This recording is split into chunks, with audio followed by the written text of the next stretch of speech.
and welcome to this week's serving of Mickey Waffles, a Disney podcast where we cover everything from parks, movies, and merchandise. My name is Sinead. My name is not Kate. No. I am, in fact, the lovely Breff, and I'm back again because Kate is, unfortunately, a little bit unwell this week. She is. So hopefully by the time this goes out, she's feeling better. But at the minute, she is unfortunately quite unwell. And we wish her all the best. We do. We do have another person with us, though. Oh, we do. He's over there. Hello. Hi. My name's Nathan. How are you? I'm good. Thank you for having me. You're very welcome. We finally have the whole Intercontinental breakfast, not just half of it. We do. We have the lovely Breff and the illustrious Mr. Nathan Charlesworth of the Intercontinental breakfast. I was wondering how long it would be before you would add the word illustrious. It's part of my name now. Oh, of course. Yeah, I've adopted it as part of my actual name. Yeah. Oh, very nice. Ever since we paid that American guy to do our intro, that became your legal name. Entirely fair.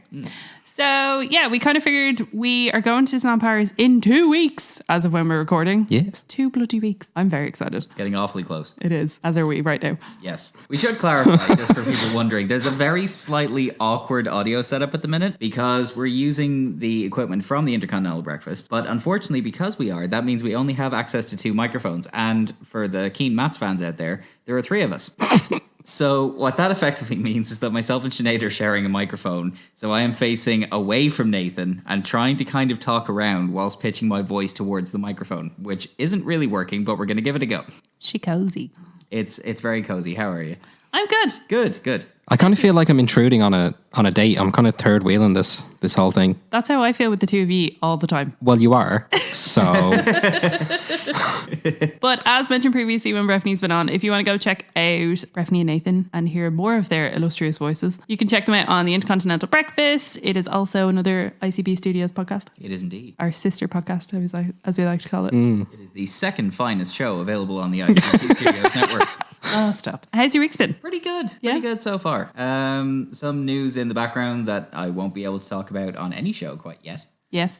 For reasonably obvious reasons, but we will hopefully get to that. But things are looking pretty good. Very nice. What about you, Nathan? My week's been grand. I have literally 0 complaints so far. I mean, you're babysitting a dog for 2 weeks. I am. So I do have that to look forward to. That's dog called? Freckles. Oh my God. Yeah, she's adorable. What kind of dog is that? I think a Cocker Spaniel. Oh. Yeah. Does she have freckles? Is that why she's called Freckles? Yes, she does. Yeah. Cute. I think I was told by Kiva that she has some sort of aversion to grass. The dog doesn't like to walk on grass. Okay. But because it's a dog, it needs to go to the bathroom. Yes. Generally on grass. So yes. She does this weird thing where she tries to tiptoe on the grass, but it doesn't work because she's a dog. And yeah, I'm looking forward to bringing this dog for a walk, to be honest. I will update you on what it looks like. I'm very excited. Very excited for it. But yeah. We figured that since we're going to Disney very soon, Nathan has never been to a Disney park. I have not. No. Shockingly enough. Yeah, I know. So we thought we'd kind of do a bit of a before and after. Yeah. So this is a before. Is it? Oh. Who knew? But before we get on to that, we should probably get on with the news. So, first things up on the news, the Disneyland Paris Railroad and the never opening Disneyland Railroad has been pushed back again. So, it was originally supposed to open in August and then it got pushed to, I think, November. And then it was the 1st of December and now it's the 14th of December. And what is the reason for these delays? It's Disneyland Paris. That makes sense. So what exactly are they doing with the railroad? I honestly have no idea. I know initially it had to close for a little bit because they were building the new theatre that's over in Frontierland where the Lion King stuff is happening. Right. So they had to close it then because of all the building works that were going on. But that season finishes at the weekend. So it's been and gone and it's still not opened. So I think whatever was happening within Phantom Manor that caused it to be closed for 7,000 years, it felt like. I think the same thing is happening to the railroad, which is very sad. It is a bit sad, but it does mean at least there's a date in sight, even if they're potentially going to push it back again, probably. Yeah, it's a little annoying. Do you want to explain to Nathan what the railroad is like? Even though we won't get to see it, but you'll go back. I have faith. Yes. So the railroad is this very charming little choo-choo train. Right. Which goes all around the rim of the park, so to speak. And it takes a lot less time than you expect it to. It's terrifically charming. You get to see literally everything. If I remember correctly, we saw Tiana. Yeah, we saw Tiana and Naveen. They were down by Casey Jr. and we very promptly got off the train and I was like, oh, I think we need to go back to Fantasyland. And by the time we got there, they were not there anymore. Okay, so just a noob question here because obviously this is This show is all about me now. Of course. I have occasionally seen glimpses of videos from Disney World. Okay. I think. And there's a train there as well. Yeah. And that seems like it kind of does a loop around the entire park. So it's essentially the same kind of thing. Yeah, all of the main Disney parks have trains in them because Walt Disney was an absolute train fanatic. Right. In his own backyard, he built a railroad track that adults could ride on. Okay. Because he was such a train fiend. So every Disney park does have a train. Okay. And everyone has a train station. I'm kind of sad it's closed, mainly because the train station has a really nice view of Main Street. Okay. And it's kind of a good way. I was hoping it would be open because for people that haven't been to the park before, it's a good way to kind of show you the layout of the full park. You get to see all of the individual lands as you go around. But yeah, E24 have said don't be hopeful for December 14th, which is not too promising because usually they're kind of in the know with what's going on. You would imagine they would have some idea about their own scheduling, but here we are. E24 is not affiliated with Disney. I know, but still, you'd imagine they're there that often. They're like the wallpaper at this point.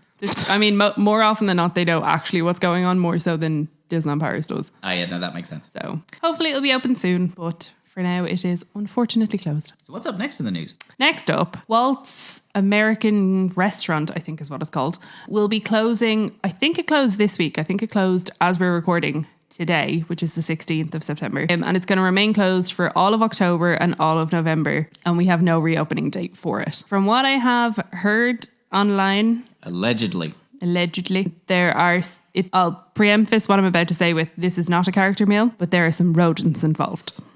and sadly, one of them is not named Remy. No. The thing I don't understand with this, if that is the reason why it's closing, that's upstairs. They have some very intrepid and athletic rats in Disneyland Paris, apparently, allegedly. Supposedly. Presumptuously. Ooh, nicely done. Yeah, it's also kind of frustrating because Walt's only opened earlier in the year from a massive refurb and had a brand new menu and it looked lovely and we were planning to go in March. We were. And now, even knows if it'll be open in March. I mean, I would sincerely hope so, but it's not hugely encouraging that it's closed already after such refurbishment, because it does kind of smack a little bit of, lads, when you did the whole refurb, did you do a good job with it? Because you would think that at the very least there would be some control over something like this, and that all kind of avenues which would be open to this would largely be kind of explored and everything would be largely fine. But for whatever reason, this has resurfaced terribly quickly. Yeah, it's not massively promising. Again, allegedly, from what I've heard, seemingly Auberge de Cedrillon has the same issue. Now, I haven't seen anything about that actually closing or anything like that, but yeah, hopefully it'll get resolved soon and little friends won't be running around the kitchen, shall we say. In fairness, it could just be a sort of a meta reenactment of Ratatouille, because that food looked great in there. Absolutely. But moving on from that into potentially a more disappointing thing to hear, an extended trailer for Maleficent Mistress of Evil is going to be shown in the Studio Theatre from September 28th. Guess where I'm not going. And I could not give less of a shit. We all know my feelings on Maleficent. We won't dwell on that any longer. I've subjected y'all to enough rants about that. I think that's fair. I've thought about my excitement levels on this. On a previous podcast that I did many moons ago called The Film Show, we had a trailer ranking system called Megabarries, and you used to rate your anticipation for various different trailers in Megabarries instead of stars. And occasionally you would come across one that was so bad and that you cared so little about that it would delve into Negabarries. Oh, yes. Is this Negabarries territory? Oh, this is Negabarries territory, I'm afraid. Good. I do not care in any way for Maleficent Mistress of Evil. So I'm going to guess that I won't be going anywhere near the Studio Theatre from September 28th. Absolutely not. Absolutely not. Have you seen the trailer? No. Okay. Did you see the first Maleficent? Yeah. What did you think of it? I don't really remember, but I don't remember distinctly hating it was the thing. It wasn't impressive, but I think I just watched it as just crap to fill my brain. I don't think, I'm nowhere near as big of obviously a Disney buff as you would be, for example. But I would like to think I've seen my fair share of Disney releases. Yes. This one doesn't stand out to me as one that I would go immediately, this is Disney, you know? Yeah. So maybe my overall feelings are negative, but I don't quite remember. I mean, I think that kind of says it all, really. Yeah. You know what? We should all just watch it. No. No, I think we should. No. I've pitched this idea before and got a similar response. If you want to just hear me aggressively rant for whatever length that movie is, then sure, but I'd rather not subject myself to it. Okay. I hate that movie. But anyways, just a couple of things to I suppose, circle back to, because we spoke about them last week, there is more Halloween merch and there's more decorations. And I'm so excited. Sinead has been keeping everyone very much up to date with the state of decorations in Paris. See, I'm trying to find, so we have like a group WhatsApp that has everybody that's going on the trip in it. And then there's me and Kate have a separate WhatsApp for the podcast. So I send her everything. I try not to send you guys too much because I don't know how much you guys want to know before we go, or how much I mean, you've seen it all, so it doesn't matter. But I don't want to like show yous everything and then you not have that like surprise moment when you walk in. The merch that we've seen so far isn't my favorite. A lot of it is similar to what was there last year. There's a lot of Maleficent stuff, so I mean, we've already spoken about that. There's a new mug and there's those couple new plush that match the pin. And then I think the only thing that I'm kind of like, it's a bigger item that I might potentially buy, is they have like a Halloween countdown thing that has Mickey and Minnie and a generic haunted house, which vaguely looks like Phantom Manor, but I actually don't think it's supposed to be Phantom Manor. However, seemingly they were in stock this morning and were already sold out this afternoon. So that did not take long. Yeah, I'm hoping they'll be back in stock when we go. And I'm hoping that this isn't all of the Halloween merchandise. I would really like a Disneyland Paris Halloween spirit jersey, like the one that Land and World got. And I really want that pumpkin Loungefly bag, but my faith is dwindling. The Loungefly bag is particularly nice, I will grant you. And I know that you do want it quite badly. Why do I feel like there's a but? Well, I do value my relationship, so I'm questioning myself whether or not there is. Nope, that was an entirely enclosed statement. No, what were you going to say? It's a very nice bag, but it's not necessarily one that I would have expected to have been sold out that quickly. But we haven't got it at all yet. It's not sold out. Is it not sold out? They just don't have it. Oh, it just hasn't arrived yet? Yeah. Okay. Well, judging by how well the rest of the Halloween stuff is selling out, I would imagine it's going to walk out the door quick. If we get it. That's the only thing. I'm hoping we do, because it's just a generic Disney Parks Loungefly bag. And as we will get on to in a bit, the Arendelle Aqua one made its way to DLP. So I would hope that it eventually makes its way there. It's probably going to be about €80 or €85. Probably still going to buy. Yeah, for a tiny little backpack. You know that little villain's backpack that I have? Yeah. It's like that. Just looks like a pumpkin. Did you pay the same price for that bag? No, because I have a friend in Forbidden Planet. And Right, okay. Yeah, Discount. a little discount there. Okay, well, that's entirely fair then. So yeah, because even Shop Disney in the States have the backpack. So I'm just like, even if it went onto the Shop Disney UK website, that would be fine. But I'll just pine from across. But anyways, that's enough about Halloween. Another thing that I just wanted to touch on very briefly. Disneyland Paris last Friday 13th, had a 100 character annual pass event, which seemed to be an unmerciful disaster. What happened? Kind of the stereotypical thing of Disneyland Paris where it's horrifically organized. So I think there was a bunch of issues with people being let in at different times and there being like a stampede basically, and a lot of people feeling very unsafe. They had different groups of characters set up in different areas. So they had an area where it was Hercules characters, for example. So for half of the time you could meet Meg and Herc together, and then the other half of the time you could meet Hades with Pain and Panic. If you got into that queue, you didn't really have any control over which set of characters you met. So you could get into that queue intending to meet Hades, Pain and Panic, but when you get to the front of the queue, it's Meg and Herc there and there's nothing you can do about it. So for instance, the lovely Andrea, who me and Kate worked with in Disney, he was there and he got into the queue to meet Pocahontas and John Smith, and he very nearly didn't get to meet them because I think just after him there was a character swap out. And it was Ratcliffe and Miko, which he had zero interest in meeting. I mean, like he loves Pocahontas, so he probably would have been happy either way, but he wanted to meet Pocahontas. So there was a lot of that going on. And then I know there were a lot of people with green passes, which are the disability passes, that the disability queues were cut off super, super early. Like most people only got to go to one queue. And I mean, that kind of harks back to a bunch of issues that Disneyland Paris has with green passes and kind of giving out more than necessarily they need to, shall we say. It is supposed to be a service for people that do really need it. But as I've kind of explained to Nathan before, there are a certain amount of people that do kind of bring their hobbly granny with them just so they can use it as a fast pass system. As horrible as it sounds, I've seen people do it. But yeah, seemingly the queues for characters were up at like 3-4 hours, and when you've paid a stupid amount of money on top of your annual pass to go in, it's not ideal. They also had a show that happened on the castle stages that people didn't really know what was going on, and then there was a parade, but nobody told people what direction the parade was going in, so people were going to the wrong place to watch the parade when the parade was actually going the other direction. It just seemed like a logistical nightmare, which unfortunately seems to be the case with a lot of these Disneyland Paris annual pass parties. Yeah, it just kind of seems all kind of thrown together, and even then thrown together not particularly well. They managed to get everyone organized from, a character perspective. It's almost like they tend to forget that they're actually inviting people to attend these things. Yeah, which is but yeah, it's just bizarre because like Disneyland in California has a like 80% of their footfall is annual pass holders, and they can manage stuff like this really, really well, and they can manage super popular characters really, really well. Disney World do the same with their Halloween parties. Again, yes, the queues are long, but nobody's like I saw one post in a Facebook group that me and Kate are in, and it was a girl who was in a wheelchair and she got pushed out of her wheelchair at one stage because there was a literal stampede of people and she didn't get to meet a single character on a 100 character night. So I don't understand how the two parks in the States can get it so right. And this is not the first time this has happened. This has been happening for as long as they've been doing these annual pass holder events. And every single one of them, I've seen basically the same thing, that it's just a logistical hellhole. How much time beforehand do they give for these events? Like, are these announced, months in advance, or are they announced days or weeks in advance? Or they're usually announced a couple months in advance. Then there's no excuse, is there really? No, absolutely not. It's not as if it's a case of, here, Dave, look, we're doing an annual pass holder event in about 10 minutes. Can you rattle together a couple of characters and hope for the best? Because even then, you would kind of assume that, they'd put up signs. Yeah. Even if they're just kind of scrawled in A4 and crayon.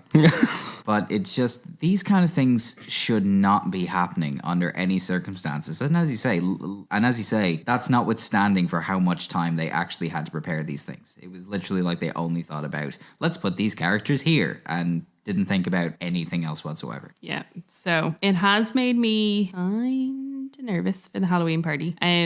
Mainly because it is the first time that Oogie Boogie will be in Disneyland Paris, especially in so much as that he'll actually be a character that you can go and meet up with. So I'm kind of a bit apprehensive that I'm probably going to end up, if I really want to meet Oogie Boogie, spending my entire night queuing to meet Oogie Boogie and doing nothing else at the Halloween party. So I don't know. But I think it's also going to be a case where Oogie will be out for a certain amount of time and then he'll swap out with Jack and Sally. And I've met Jack. Don't get me wrong, I love meeting Jack, but you can meet Jack during the daytime. I've spent, how much were the tickets? Like 70 odd quid extra. I would kind of like to meet a character that you can't meet during the daytime. Yeah. So it has made me a little bit apprehensive for that, but we'll see. Fingers crossed the DLP will take the feedback from this and previous pass holder events on board and hopefully have this properly sorted. Because I would imagine, particularly out of character events of this size, the one that's most likely to have a bit of a following, particularly online, is probably going to be the Halloween event. Yeah. So as a result, I would sincerely hope that their act is very much together for that, or they bring someone over from the US parks. Yeah, you'd hope so. You'd really, really hope so. But moving on to a more positive note, Arendelle Aqua has gone everywhere in the Disney parks and people are losing their goddamn minds. It's wall-to-wall Arendelle Aqua. You can't move for it. Honestly, though. So a lot of the Disneyland Paris inside ears, whatever they want to call them, they're like Disneyland Paris bloggers, whatever. They get brought to a lot of press releases and stuff like that. They got brought to like a breakfast thing. And there was a bunch of Arendelle Aqua food and they got given the Spirit jersey and I think a couple other bits. But it's kind of hit all of the parks with an absolute thud. I've seen so many people posting videos being like, look at the Arendelle Aqua collection. Even Tim Tracker did one. Did actually, yeah. And we watched it. And we did watch it. And if I remember, he wanted to buy literally everything in it, including the most god-awful pair of Crocs I've ever seen in my life. I'm going to describe these to you, right? Hold on a minute. Hold on. I'm actually going to try find them online. Disney are selling Crocs. Literal Croc branded Crocs. They're not even This is a collaboration I never wanted ones. to see. I'm going to find them. To see it now. I didn't know I was going to see it. And frankly, I'm taken aback by this. They're honestly hilarious. I'm going to screenshot them, just show you the picture of them. Okay. And then I'm going to ask you to guess how much you think they are. You ready? Going to No. get your live reaction. Do you want to see them in motion? They've got little Mickeys on them. How much do you think they are? These are Croc branded. Croc the branded. actual Crocs. Yeah. Disney X Crocs. Not as cool as Vans, is it?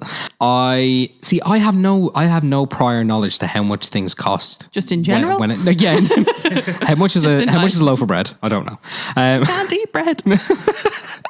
I would say they in euro. Can I go in euro? Dollars, is it? Okay. Let's say $40. I think they're like $56. They're somewhere between $50 and $60 for sparkly Crocs with little Mickeys. Okay, so have they done Crocs before? I didn't think they had, but from looking at this hashtag on Instagram, they seem to have, yes. Oh, there's rose gold ones. Beautiful. Absolutely not beautiful. No. Yeah, there's lovely rose gold. Oh, you can even get little things to put in them. No, this is ridiculous. And I know people are going to buy them and people are going to spend $56. Yeah. But like, how, this is something I don't understand. How can you look at those and go, yes, that is $56 worth of my hard-earned money that I'm going to spend on these and probably never wear? I presume these people aren't actually wearing them. I mean, I would imagine if you're someone that is willing to pay 56, I think it's around 56. We'll go with 56. $56 and however much tax on sparkly Crocs at Disney. You're probably going to wear them. I don't think that's a whim purchase. No, you're probably right. Look, no, they're not $56 plus tax worth of shoe.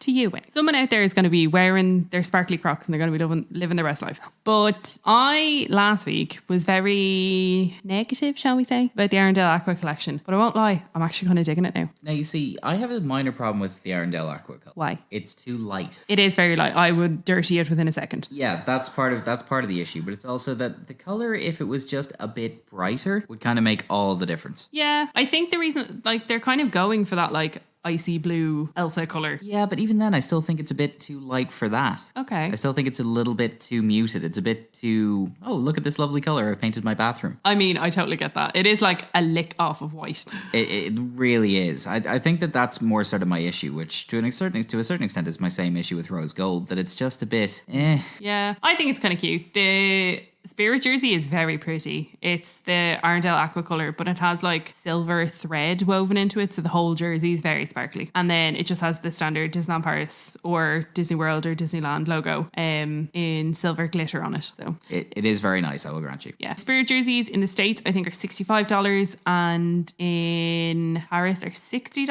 Not $60, they're €60. And then if you have any annual pass discounts. But yeah, I probably won't get it purely because, as I said, I would dirty it within a second because I'm a very messy person, which is why I refuse to let myself wear my Donald Duck Spirit jersey until we go to DLP, because I will spill something on it and wreck it. It is an incredibly nice Spirit jersey, so I don't blame you for having that attitude. It is very, very cute. Thanks. So that was everything from that. The only kind of parks news really that we got from the American parks was that we got to see the ride vehicle for the new Guardians of the Galaxy ride, which is coming to Epcot, and it looks pretty sweet. Do you guys look it up? Yes. It is called, I can never remember what the actual ride is called, but I've pulled it up here. It's Guardians of the Galaxy Cosmic Rewind.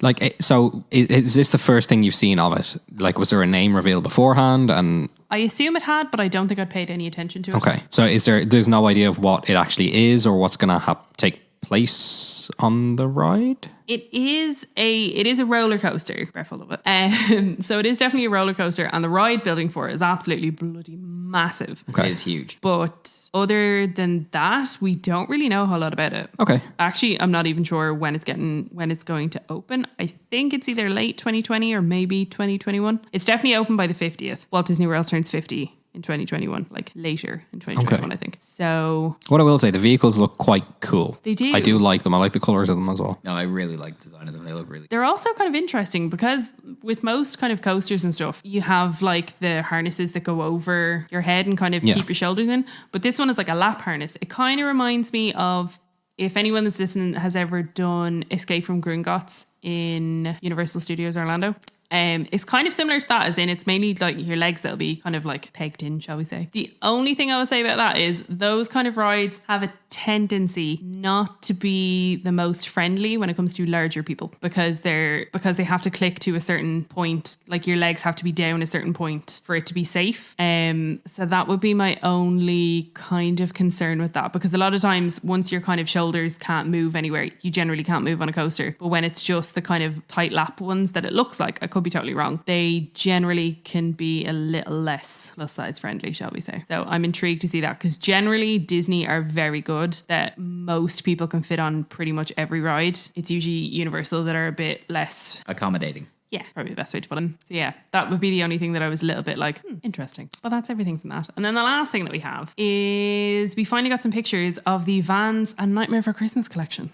Now, I've known about this for quite a while. I used to work in Vans. One of my best friends still works in Vans. So I did know that this was coming because she obviously had to pre-warn. But we've had a couple pictures released. I think it was Hypebeast released them. So from what we know so far, there is a purple skate high that has Sally and Zero, and it has the sad little band that perform outside Jack's house. And I can't fully read what it says on the inside, but it definitely says Bone Daddy. And I don't know. And then we also have a slip-on, which looks like Jack Skellington, that I am so obsessed with. It has a big 3D bat bow on it, and I cannot bloody wait. It does look particularly great. They're the shoes I'm getting, 100%. There is an old school that has lock, shock and barrel. One side it's red, and on the other side one side it's green with lock, shock and barrel, and the other side is red, and it looks like they're falling down into Oogie Boogie's little cave thing. I'm quite fond of those ones. You do like an old school? I do. They're very nice. Yeah, I might get those. Okay. And then we also have an authentic. They have a tendency to do these when they do the Disney collections, where they kind of have a shoe that is just a bit of here, there, and everywhere. So it's just a black and white kind of sketch design that has pretty much every single character on it. And I like so much so that they have the little Easter bunny on the inside from when Lock, Shock and Barrel stole them. I also really like this. Yeah. What's your thoughts on it, Nathan? Have any of them tickled your fancy? The authentics are the ones that I like the most. Okay. I think, I don't know, I've kind of grown out of my bright coloured Vans phase. Okay. Maybe 5 years ago, Nathan would have worn the green and purple and red ones, the ones with lock, shock and barrel. Okay. As soon as I saw the slip-ons, I think I knew that's a Sinead shoe. Yeah. 100%. I'm not too crazy on the skate highs. I don't like them because they have Sally on them, and I don't really care for Sally. Also, I just don't wear skate highs. Yeah. Through working in Vans, I've owned every style of shoe that Vans do, and skate highs they're just not my favourite. In fairness, the only ones that I ever really wear are slip-ons. Yeah. Because I'm lazy like that. But although I feel like everybody has a particular style of Vans that is just their favourite. I don't dislike the skate highs. The skate highs feel to me like a very Kiva shoe. Skate high is a Kiva shoe, 100%. Yeah. But even like the purple and stuff. Yeah, Kiva's fond of purple. We don't have an exact release date for this. And as soon as I have a release date that I'm allowed to say, I will tell people. I have seen a couple pieces of the apparel. They look nice. Very intrigued to see the rest of it. None of it so far is stuff that I would probably buy, but I'm hoping that one of the designs comes in a different style. I'm not really allowed to talk about it because I'm not supposed to have seen it, but still. But yeah, it's looking like it'll be just before Halloween. And all of that is allegedly. Allegedly. Yes. I mean, from a marketing perspective, it would make sense. It's a logical conclusion to come to that this would come out just before Halloween. Absolutely. So that's pure conjecture on your point. Although there are a lot of people that firmly would fight to the death that The Night Before Christmas is a Christmas movie. It's not. It slightly is, but it's not. See, I take the Disneyland approach to it. For context, Disneyland in California take their Haunted Mansion, and from the start of their Halloween season, which was last week, up until I think January, so right the way through Christmas, it gets turned into Haunted Mansion Holiday, which is a Nightmare for Christmas overlay, and it kind of throughout the ride tells the whole story of the Nightmare for Christmas. Okay. So I always kind of maintain that Nightmare for Christmas is quite happily both, and it can kind of cover that whole massive season between September and January. It's a solid third of the year. It's great. Yeah. So. I won't disagree with that logic. Thanks. I appreciate it. You're welcome. And yeah, that's pretty much everything for the news. So, as I mentioned at the start of the episode, we thought it'd be interesting to kind of quiz Nathan on how he thinks Disneyland Paris is going to be. And then we will reconvene after and see what he thought then. So, Nathan. Yes. What is your history with Disney? Well, I don't know. Okay. History has always been in my life. Disney has always been in my life, obviously from a very young age, and I'm fairly certain the first film I saw in the cinema ever was a Disney film. Was it Pocahontas? It very well might have been. Because that was both of ours as well. Really? Yeah. Okay, interesting. Okay, explains why we're such good lovers, Breffni. Yeah, I feel like it very well could have been Pocahontas, but in much similar to what there is here in whatever branch or company of cinema in the UK was in my hometown, and they did the kids club every Saturday morning or something like that, and it was always a Disney film. Obviously around then there weren't DreamWorks weren't a thing, I don't believe, so they weren't making anything. Not really when we were kids. And Warner Brothers Animation had they occasionally put something out, but it wouldn't get a wide release over here, really. Yeah. So yeah, Disney has always kind of been very much in my life. I remember when I was quite young, I always had Toy Story bedsheets. I always wanted the ones that Andy had from the film, and I could never get them. Oh. I don't know if they ever made them. I think I might have just, wanted to dream them into existence. What were Andy's bed sheets? Initially, there during the Randy Newman songs, you hate me, that one. Yes. In the middle of that, they go from, I think it's literally just kind of the clouds. There's kind of a Western scene. Yeah, And there's then like it lassos switches- and stuff. Exactly. Yeah. Oh, yes, I know what you're talking about. And then it switches to the Buzz Lightyear Infinity and Beyond one, like the box. They're the ones I wanted. Of course. Yeah. Very nice. Yeah. I don't think I ever got them, but I definitely had some form of Toy Story bedsheets.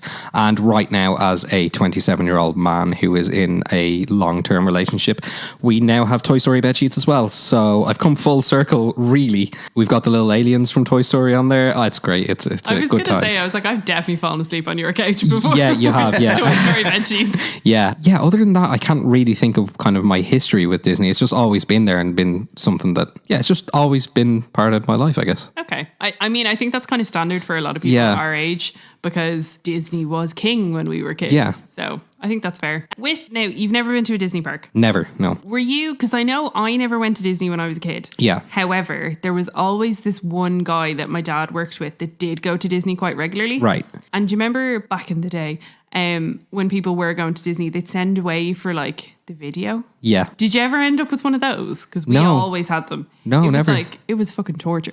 So my parents would never bring me to Disney, but they'd always show me the video. Yeah. Like, this is how fun it could be. And I think that's why I have such an affinity to the teacups, because in every single one of those videos and ads, there's always a family sitting in the teacups having the best time ever. But what about other amusement parks, theme parks? Have you been to many? I am a fan. Obviously, here in Ireland, we have Fantasia, I think, every year, pretty much. I've been to Fantasia once, and that's not really a theme park. Yeah. That's more of a pop-up rides thing. Do you mean Funderland? Funderland. What's Fantasia? Oh, I'm completely... Yeah, Funderland. Fantasia's the water park. That's the one. Yeah. But Funderland, is the one I'm thinking of. I've been to that once, I think, but that doesn't... I wouldn't really count that personally. No, I don't either. Aside from that, obviously in the UK, I mean, when I was younger, I would have had more of an opportunity to go to theme parks. Yeah. Obviously, Legoland is there. I never got to go to Legoland, and I still really want to go to Legoland. I'm completely with you on this. I really desperately want to go to Legoland as a kid, and at 30 years old, that desire has not gone away. No. I'll go to Legoland. We should.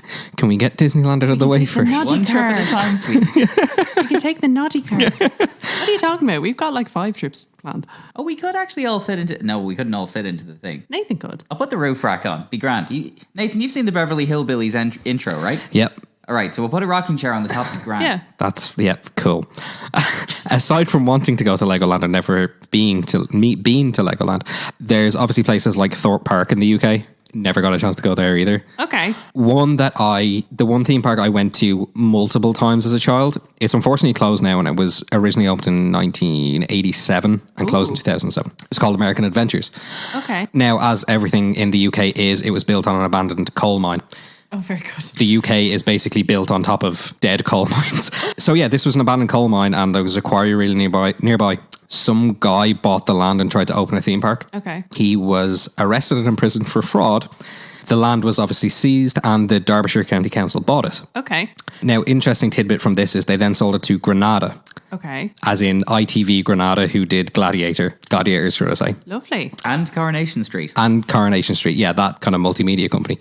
From there, they made American Adventures, which started out as a Native Americans versus Americans, I guess, theme park. When I actually went there, they'd moved on from that because, It's racist. a bit culturally insensitive. Overtones.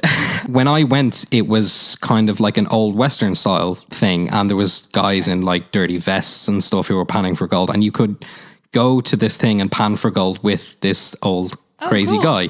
When I was there, it had the UK's largest log flume, which I Okay. guess is a badge of honor as well. I absolutely loved it, and I wanted to go back every single year, and I never could. Well, I think we went maybe every 2 years or something like that, Okay. but it was only like a short drive away as well, which made it really handy.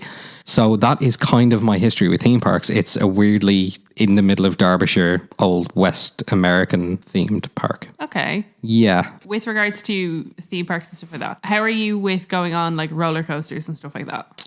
Yep.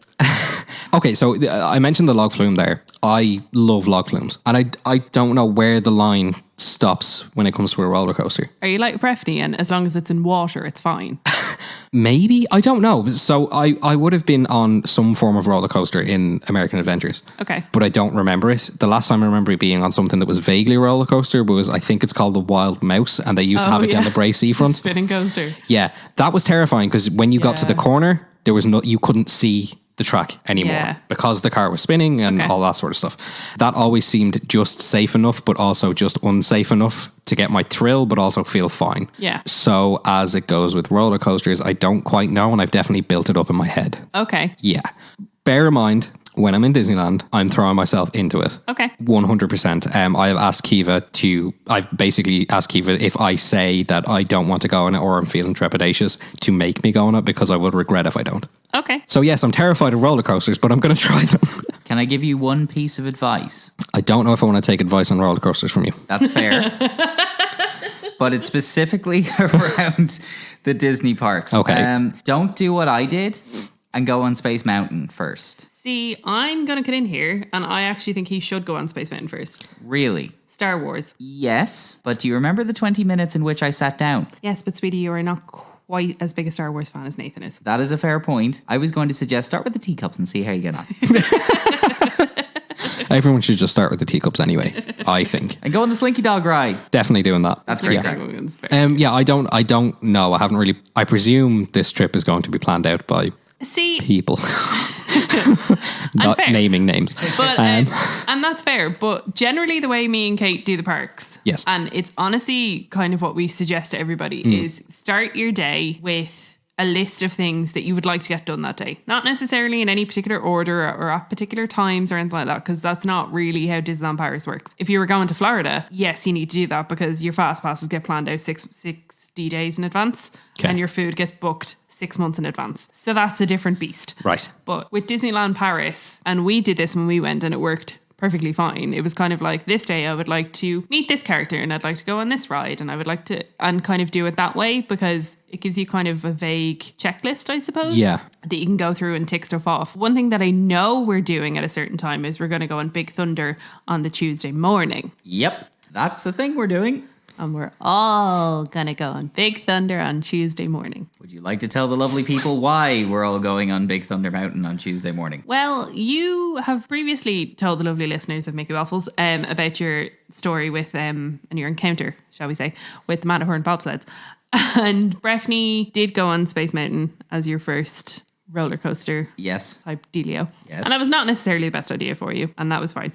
But I think that you will like Big Thunder. And I kind of figured the best time to do it would be first thing in the morning, get it out of the way. And if it's something that you don't enjoy, that's fine, because we're planning to do a character breakfast that morning so that there's a designated at least an hour that you just need to sit. I'm really good at that. Yeah, you can eat and I can have a grand old sit. And eat some delicious scrambled egg. That's very true. I can do that. But if you do really like it, which I think that you will, it's early enough in the holiday that you can do it multiple times if you want to. And I think that's fair. And ultimately, I do think that I probably will like it. I won't enjoy it while I'm going through it the first time, would be my general prediction. Yeah. And I think that's understandable. Yeah. However, as soon as I actually get through it, I reckon I probably will like it because mentally all it is knowing where all of the walls and potential things to crack my head open are and getting more familiarity with that. And then once I know kind of how much distance there is, and I know there's loads because if there wasn't, then the ride wouldn't exist. Yeah. But I just kind of need to get that over with. My only condition the first time is that I sit on the left. At the front.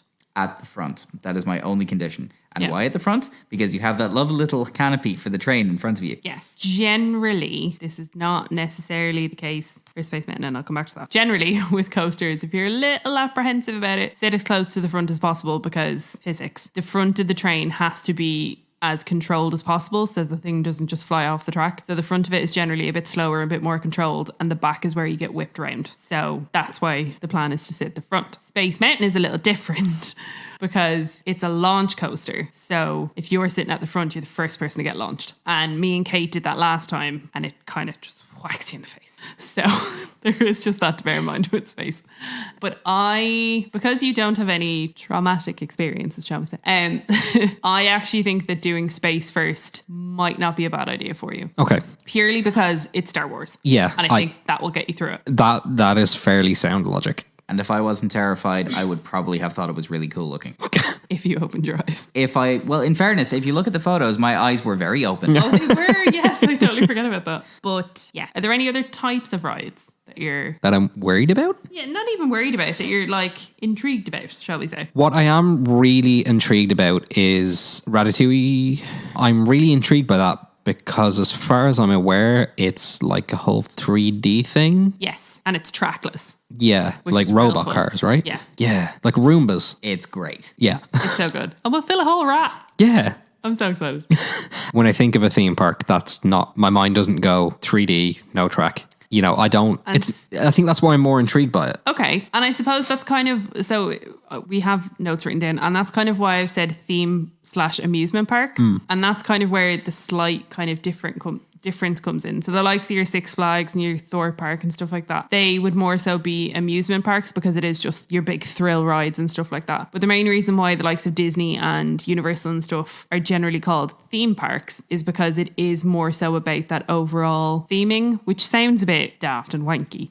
But until you're actually there and you kind of notice that you, say for instance, go into Frontierland, and Frontierland is like an old Western, it's Thunder Mesa. And then as you kind of go into a different area, and then all of a sudden everything looks entirely different. The music has completely changed and you're just like, oh, I'm just somewhere completely different now. And that's kind of where I suppose the slight difference is between theme park and amusement park. Yeah.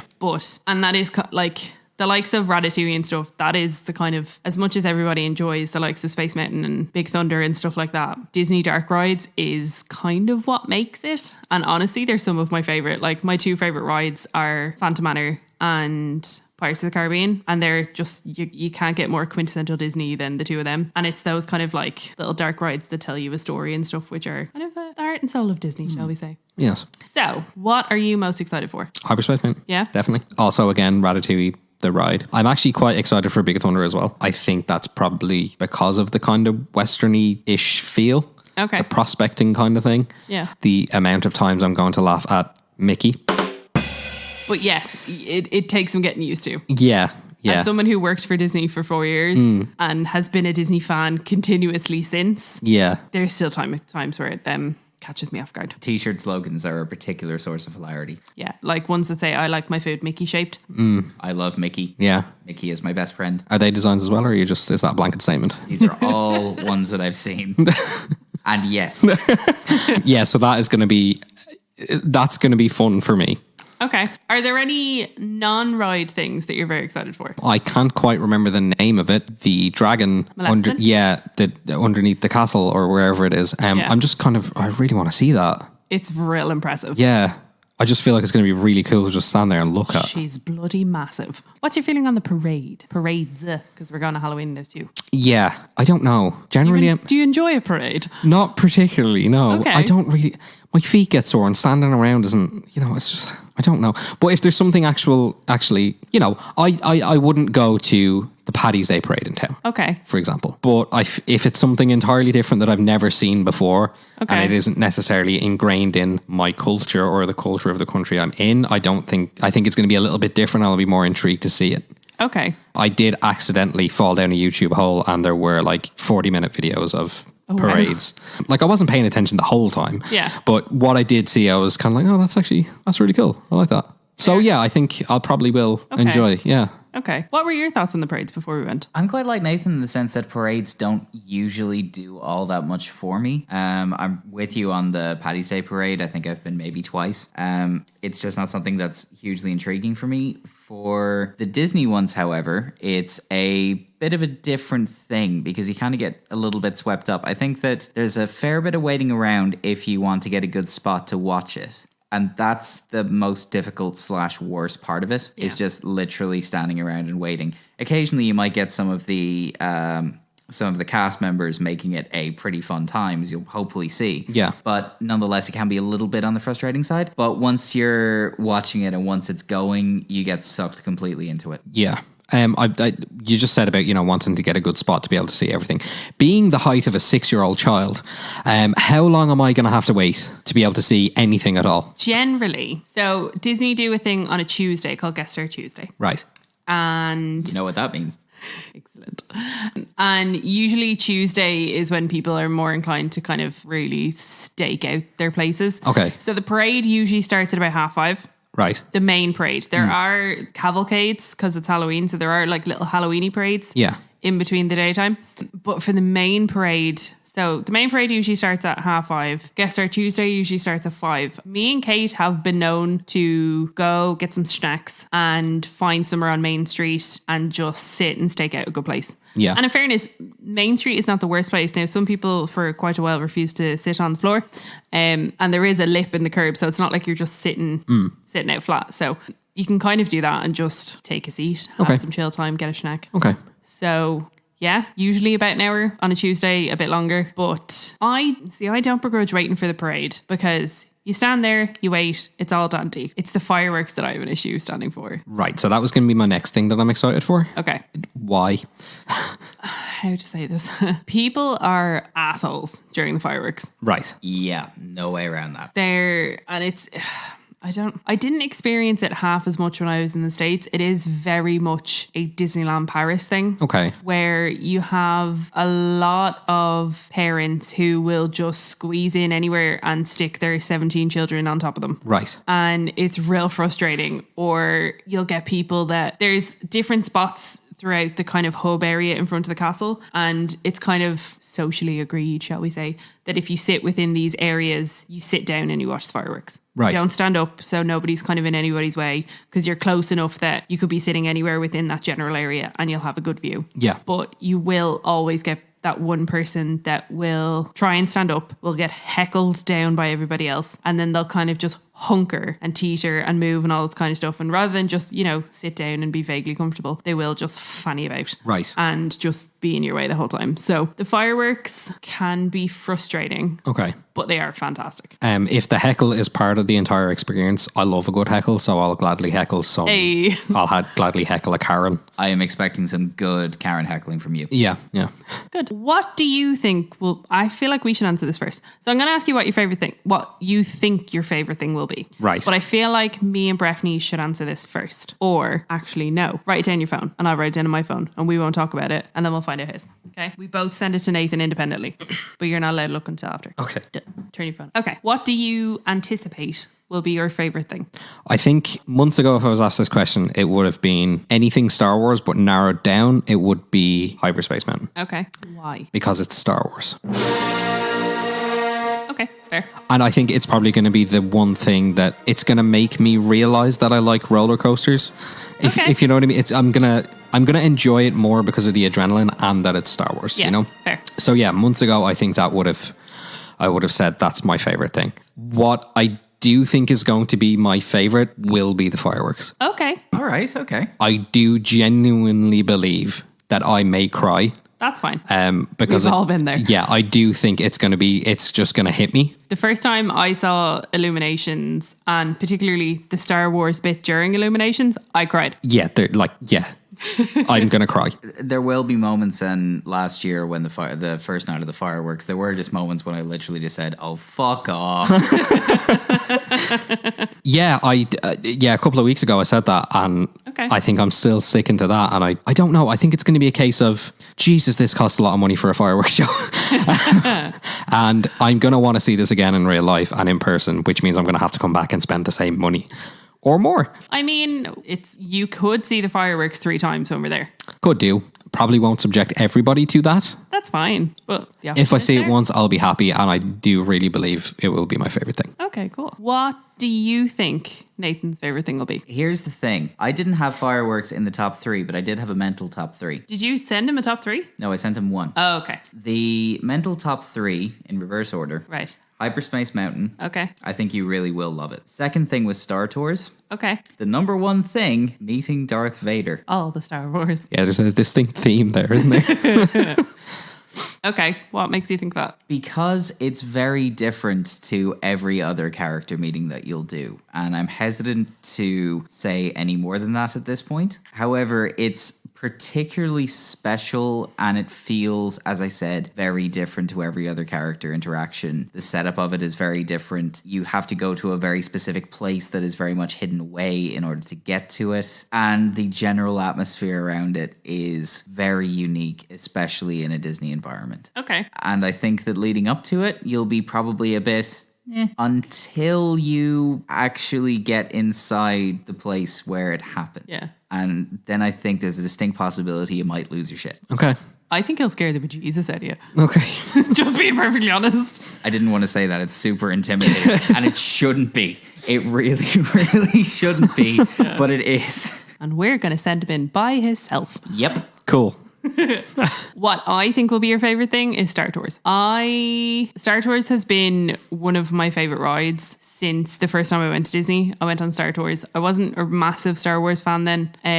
And I just left and I was like, this is the most amazing thing.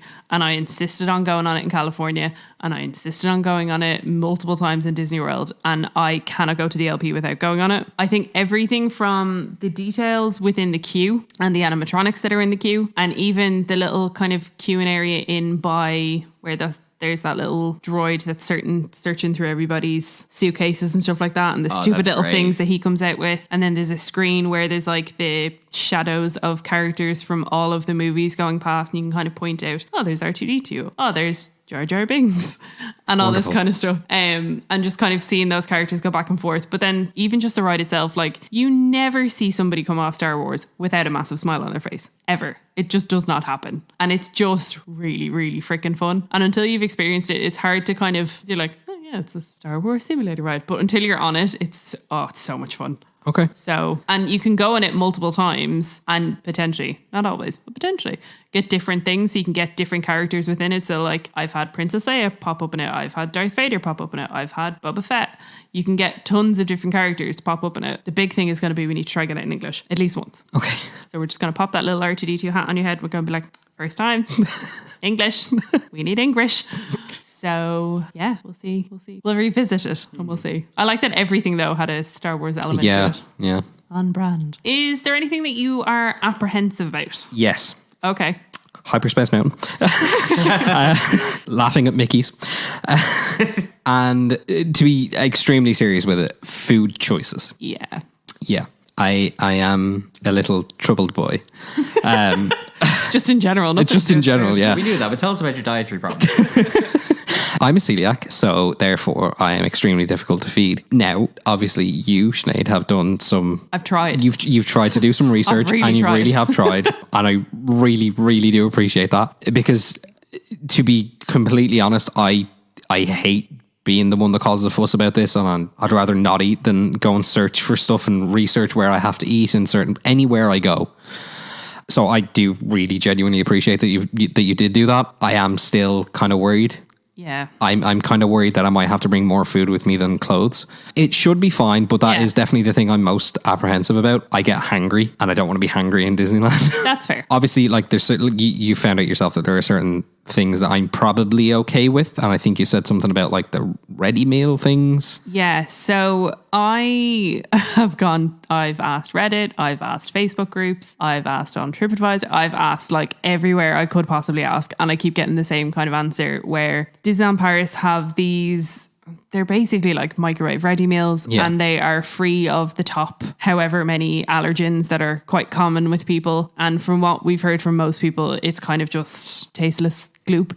Yeah. And it's like a set meal, and you get given, like, it's not like you can just get one thing from it. I think it is like a set. You get some form of a like small starter thing, an actual main course, and you get a dessert with it as well. Right. But I think it's the same thing everywhere. Now, I think the only issue will be like lunch stuff, because like breakfast, chances are, with the exception of the character breakfast, but I think you'll be fine for the character breakfast because there are just like eggs and bacon and stuff like that. But like with breakfast and stuff, I'm planning on just bringing a lot of like cereal bars and stuff like that, and then just picking up a coffee in Starbucks on the way. Oh, if there's coffee, I'm sorted.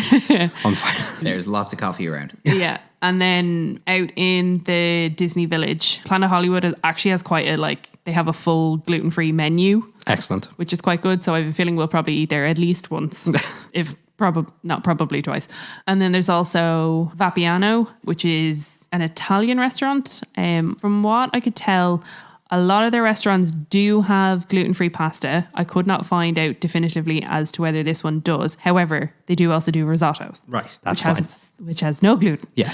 And the food in Vapiano is really, really nice. And you can get it kind of made to, like, everything's done to order. Right. So, like, for a lot of the pastas and stuff, like, you go up and you order at the counter and they make it there and then in front of you. So I don't think it would be an issue to just say, can I have this thing? Also, I'm celiac. Might not be a bad thing to, like, you know how you have that little laminator in work? Maybe just get a little laminated piece of card that has the French word for celiac on it and gluten-free underneath it as well, just to be on the safe side. Yeah.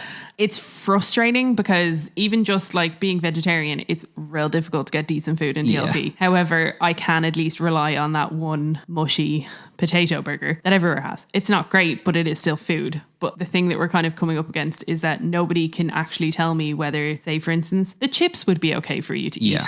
Nowhere can tell me that. And unfortunately, a lot of places have like battered onion rings and stuff like that. And I can only assume it's probably all fried in the same stuff. So lunch is the only thing that I'm a little concerned about, because I like Disneyland Paris is very much chicken nuggets and chips and burgers and chips. And that's kind of about it, really, unfortunately. So there are a good few places that do like ribs and stuff. So it might just be a case where we'll just have to get you a right load of ribs.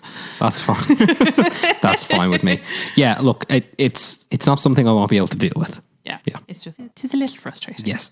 We will try and make as many accommodations as we possibly can. But not make you feel like we're making accommodations, because I can already see on your facial expression you're like, no. I really do hate talking about this. We'll be subtle about it. We'll just go, no, I kind of fancy going back to Planet Hollywood again. Well, I distinctly remember that there was like a big group of us going out for dinner, and it was just me and you sitting beside each other, and we leaned over each other. Can you eat anything? No. Can you? No. And then making an entire group of like 20 people move restaurant. Yeah. Well, we did do that, but in fairness, they were dicks. They were. That's They were true. so rude. They really were. Hey, they've since shut down, right? So fuck those guys. So that's totally fine. I had no problem leaving after that. Yeah. And lastly, have you done much research? Absolutely not. Okay. No, I'm not somebody who researches very much for trips or anything like that. As I mentioned, I don't do research for food really, and I don't. You only don't do it because you have me to do it for you. Exactly. I think that's kind of the same with me and Kiva as well, to be honest with you, because Kiva loves planning, so especially trips. Yeah.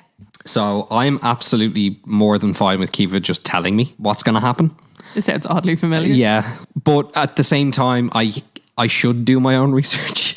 As I said, I've accidentally fell into a YouTube hole of some like parade videos and stuff like that. But more often than not, when I've seen any of those videos, it's because I've walked into the room and Kiva's got another one on. She's just she's getting herself excited, and she's very, very, very excited.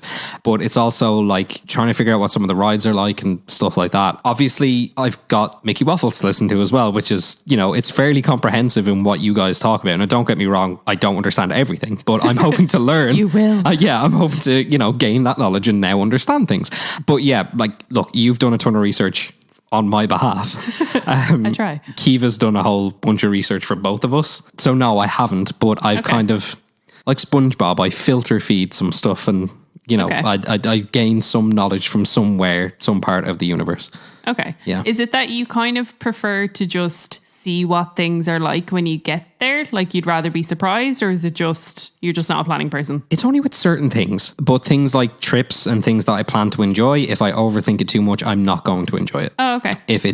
Because it leans towards becoming too much of a plan, if you know what I mean. Okay. I would prefer to get lost than ask for directions. And that's not a stubbornness thing. That's rather just like figuring it out on my own and trying to, this is sounding like a therapy session. When it comes to doing trips and holidays and stuff like that, I would rather just go and just do it. It's not always part of the experience in air quotes, but it does become that. Okay. But also in terms of like any of the rides or the experiences that I will have there, I would much rather not watch video footage of it. Makes sense. And just be there at the time. Now, it's not going to be the same if I watch a video, of course not, because I'm not there. Yeah. But I would much rather just go, let it happen. Yeah. And see what comes of it, basically. I think that's fair. You're kind of the same, to be honest. Yeah, mostly. I generally tend to prefer just being like, no, in the moment, let's see how we get on. I made a couple of exceptions for rides and things like that, just to, kind of get over my own daft little fear of these these things. But for the most part, I just kind of like to let things happen. I do like our approach of having a rough idea of what we want to do that day. And what we can always do is we can kind of gallop through things at the start of the day a lot of the time. And then you suddenly have, oh, hey, that was fun. Or let's go on Pirates for the third time today. You have those options. Yeah, I do prefer just kind of letting things happen. But if there's sort of a rough sort of, hey, that looks cool. Or where am I? Don't know. And it did help a lot being with Sinead because I don't think I ever really had to look at the map at any point. No. But I do like the idea of just kind of getting lost and figuring out, oh, if I go this way, where does this go? Yeah. Because eventually you're just going to figure out that, oh, hey, no, I kind of, and then you get after, it doesn't take very long to get kind of a good lay of the land. Yeah. And be able to figure out roughly where everything is. It does help that Disneyland Paris is a little bit smaller, but it's a lot of fun to get lost because it doesn't feel like where it actually is. It feels completely separate from the rest of France, basically.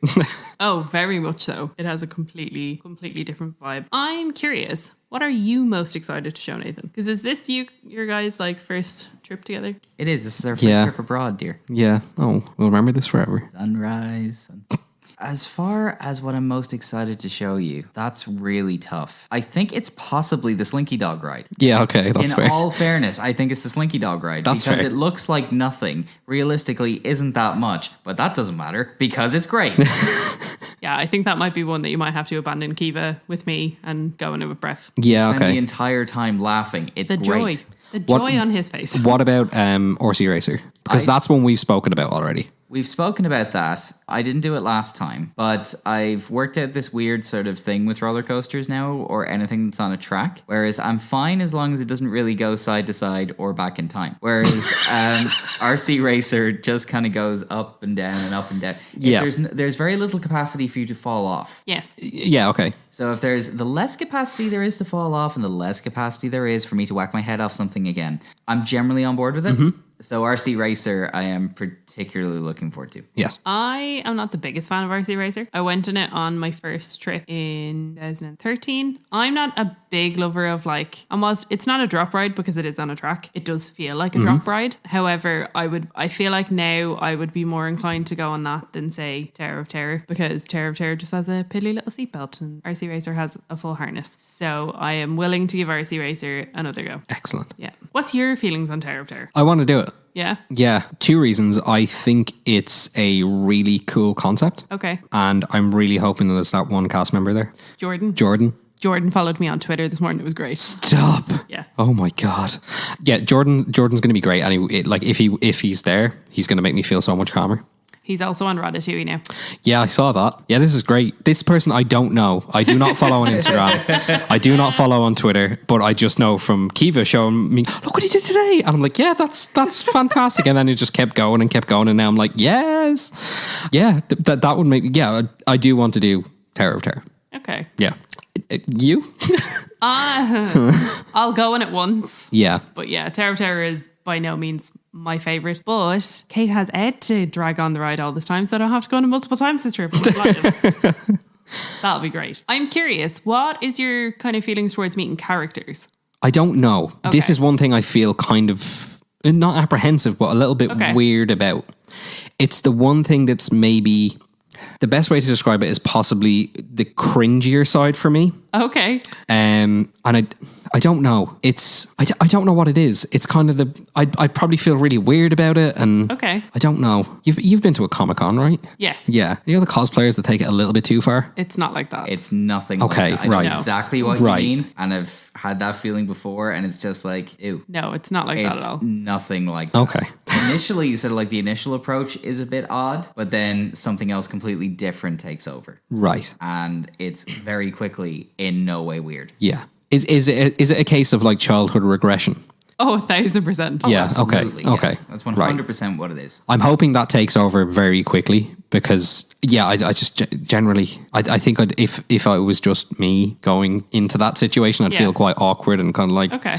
This is really weird. But yeah, I don't know. I think the only exception to that would be Vader. Okay. And I know that for a fact. Okay. That's the only exception to where I wouldn't feel weird about it. I'd feel weird for an entirely different reason by the sounds of it. Yeah, I don't know. I will do it. It's not a case that I don't want to do it. I do. But in my head now, doing that is worse than Hyperspace Mountain. And that was 100% serious. Okay. I feel like it's I feel I'm going to get quite accusatory in a second. I don't know. I feel like it's something that's for kids and not for a 27-year-old or a 52-year-old in Breffni's case.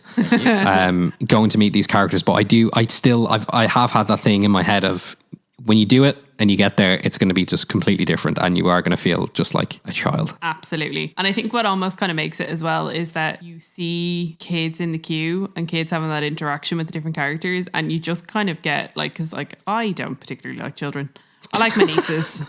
They're cute. I like Breffni's nieces and nephews. They're cute. I don't generally care for kids all that much, but there is kind of a certain bit of it's just freaking adorable. Yeah. And I don't know how to say this without breaking character integrity, shall we say? But it does feel like you're meeting that particular character. Yeah. Because you are. Yes. Yes. Yes, it very much does. Do you think it would be more so Disney have what they call face characters and they have what they call fur characters. So your fur characters would be like Mickey, Minnie, Donald, stuff like that. And then your face characters would be like the princesses, Mary Poppins, like human people. Yes. Yeah. And then you have Jack, who's kind of a weird hybrid between the two. Yeah. Because your fur characters don't speak. Okay. Do you think either or would kind of make you more apprehensive? What did you call them? The flesh characters? What are they called? Face characters. Those people. Oh, when you got fur characters, flesh is the... Yeah, I think they would be weirder. Face characters. Yeah. And a lot of people do feel like that. I think it's a case of... So again, I have seen some videos of the fur... That one's right. Fur characters is correct. Okay. The furries, I've seen a couple of videos on those and like they're just freaking adorable because they don't speak and they're all action and they're all really exciting and it's all gestures. See, that's the thing. So I think if the face characters, I think if they have a bit more of a gimmick, let's say. We'll bring it back to wrestling. Yeah. If they have a bit more of a gimmick, for example. So like Maleficent is obviously... green. Yeah, but completely evil and like... Unless it's Angelina Jolie. Well, stop. You're going to upset yourself. Don't open this box. If it's not just a case of kind of like Belle, for example. Okay. I don't know. I don't know what it is about that sort of character where it's supposed to be a very straight character who's just, to say it like just a princess, if you know what I mean. No, I get you. Whereas if it was like somebody like Merida, that's something else entirely. There's a bit more... Agree. Maybe do you know what it is? Maybe it's a case of more socially conscious characters and more inclusive characters that have had more inclusive tales and stories, I guess. Okay. Something maybe about older Disney that I don't particularly look forward to meeting those characters. I don't know what that is, but obviously Maleficent is an older Disney character. Yeah. The villains are always more interesting because they just have a bit more about them. It's why generally I much prefer meeting Donald Duck, for example, than Mickey Mouse, because Mickey Mouse is, and it's kind of the same with a lot of the classic princesses, he is the face of the brand. Like he kind of has to act a certain way, and Mickey and Minnie in particular can be a bit monotoned. Yeah. For lack of a better way of phrasing it. Now you will on occasion get Mickey and Minnie in different costumes that will kind of change that up a bit. So when me and Kate were there last, there was Mickey Mouse in his Phantom Manor outfit, so he was acting all spooky and stuff, and that was cute because there was a bit more to him. Whereas Donald Duck is, as you can attest, especially at Halloween, because last year, and if they do the same thing this year, he was dressed as Devil Donald, so he was like attacking people with his pitchfork and all this kind of stuff. Right. And there's a bit more to him because he is just supposed to be this angry little shit. Yeah. Same with Goofy, who's just supposed to be silly and hilarious. Yeah. And in fairness, you probably won't have to worry about it a whole lot with princesses because meeting princesses in Disneyland Paris is an utter nightmare. I've gone to Disneyland Paris so many times. I've met one princess in all the times I've ever gone. Right. So I don't think you'll have to worry about that much. But no, I agree. The villains are just a bit more interesting in general anyways. Yeah. And a lot of times with characters, what you put into it is what you'll kind of get out of it. Yeah. So like for instance, with Jack, you'll see a lot of people go up and just get their autograph book signed, get a picture, leave. Whereas if you can have a bit more of a chat or you can say reference certain things from their movie a bit more, you'll get something a bit more out of it because at the end of the day, no one knows that character's story better than that character. Yeah. So no, I know it's definitely a case of whatever you put into it, you're going to get back from it. Kate, and we bloody love meeting characters. Yeah, no, yeah. I'll use you both as a kind of guide. Just a quick question about Jack, for example. Okay. because I don't really know what their frame of reference would be. Obviously, like they know their story. Yes. But if you ask them about Blink-182's I Miss You. I don't think he'd know. No. Okay. That's a shame. Okay. I mean, I've never asked, but I don't think he'd know. Like they could, like, for instance, when the first time we met Jack, he referenced that Mickey Mouse had asked him how to make Disneyland more spooktacular. Yeah. So like they know things within the Disney realm. Right. Obviously. Yeah. But outside of that, Yeah. generally not quite Okay. so much. All right. That's fine. I mean, you can try. It's worth a shot. Yeah. So yeah, was there anything else that you wanted to ask? No, that covers it. Okay, cool. Well, I'll stop interrogating you now. Thank you. But thank you very much for joining. Thank you for having me. Anytime. And again, if you want to check out Breffni and Nathan, they have a Irish wrestling podcast called the Intercontinental Breakfast. It will be linked in the show notes. And I think that's everything. Yeah, I think that about wraps it up. So the next time we're going to talk to you, Nathan, outside of the magical world of wrestling, is going to be after the trip. Yes. And we have to get your thoughts on everything. Yes. And we can see who was right. Yes, we can. Yeah. Yeah. Most importantly. Why is it a competition? Because it's always a competition. But yeah, as we always say, please check us out on Instagram. We're at Mickey Waffles Pod. We're always popping up polls and stuff. So let us know what your Disney countdown is. That's our current obsession because we're on our Disney countdown. By the time this comes out, we'll be just over a week away, which is bloody mental. It's insane. That completely crept up. Did it? I've been telling everybody for months. In my head, it crept up. That's fair. And yeah, feel free to share this with any friends, family, your dog, your gran, anyone that likes Disney stuff. Any Disney specific Reddit threads, anything like that, post it in there. That's always a good shout. Tell everyone about us. And yeah, thanks very much for listening, guys. Next week, we're going to cover off our vague trip plans, so much as in what me and Kate kind of want to see and do when we're there, and the vague bits that we know from everybody else. And yeah, I think that's everything this week. Thanks very much for listening. Thanks, guys. Thank you. Bye. Bye. Bye.